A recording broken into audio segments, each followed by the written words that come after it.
ছাত্র জনতা সহ সর্বস্তরের মানুষ, কৃষক, শ্রমিক, গৃহবধূ, নারী, পুরুষ, মাদ্রাসা ছাত্র সহ দল মত নির্বিশেষে, শ্রেণী পেশা নির্বিশেষে সকল মানুষ সেদিন 2024 সালের 5ই আগস্ট এই দেশের স্বাধীনতা এবং সার্বভৌমত্বকে রক্ষা করেছিল। প্রিয় ভাই বোনেরা, আজ বাংলাদেশের মানুষ কথা বলার অধিকার ফিরে পেতে চায়। তারা তাদের গণতান্ত্রিক অধিকার ফিরে পেতে চায়।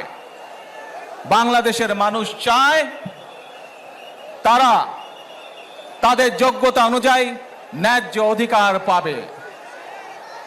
প্রিয় ভাই বোনেরা,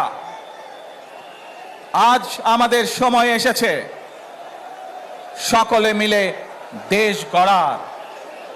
এই দেশে যেমন পাহাড়ের মানুষ আছে, এই দেশে একইভাবে সমতলের মানুষ আছে। এই দেশে মুসলমান, বৌদ্ধ, খ্রিস্টান, হিন্দু সহ বিভিন্ন ধর্মের মানুষ বসবাস করে।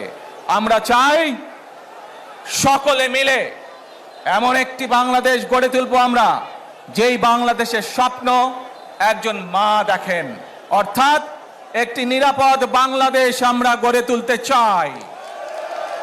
যে বাংলাদেশে যেই বাংলাদেশের স্বপ্ন একজন মা দেখেন, অর্থাৎ একটি নিরাপদ বাংলাদেশ আমরা গড়ে তুলতে চাই। যে বাংলাদেশে একজন নারী, একজন পুরুষ, একজন শিশু যেই হোক না কেন নিরাপদে ঘর থেকে বের হলে নিরাপদে ইনশাআল্লাহ ঘরে আবার ফিরে আসতে পারে। প্রিয় ভাই বোনেরা,